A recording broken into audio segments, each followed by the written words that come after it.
मिजाज रानी तोहरो से त काहे का बेट करेलू बानी संगे संगे तू कहता अंगे अंगे त काहे का डेट धारेलू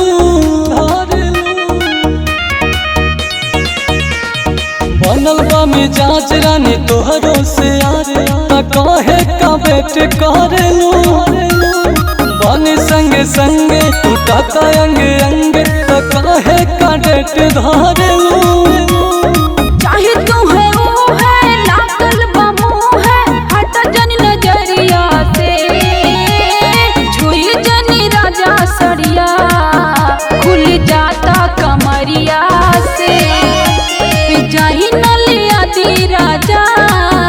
लाली में किसी बजरिया से छुई जनी राजा सड़िया खुल जाता कमरिया से।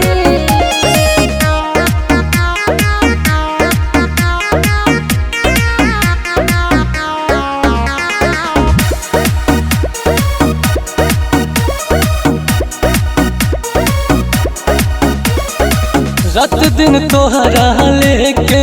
बाती करतनी पूजा हो तोहरा सिवाना बाते केहू दिल में दूजा हो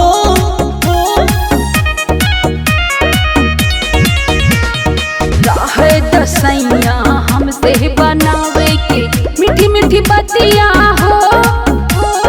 लेके घूमेला संगे संगे दूध को सवतिया हो मारल बाराजा जी तोहर मतिया हो छुआ ये राजा हमरा से पांजा लबू पस जरिया से छुई जन राजा सड़िया खुल जाता कमरिया से छुई जन राजा सड़िया खुल जाता कमरिया से कमरिया से।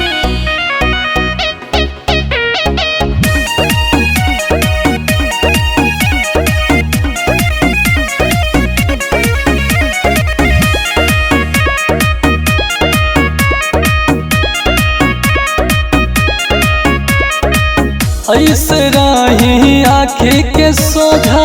हमारा नजरा से प्यार करे के मान कराता तोहरा कजरा से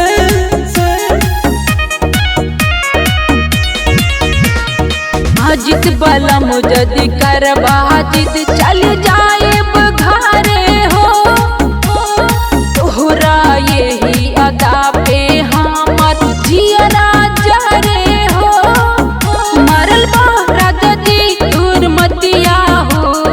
कहे बड़ू सल हमारा से रूसल दिल के भितरिया से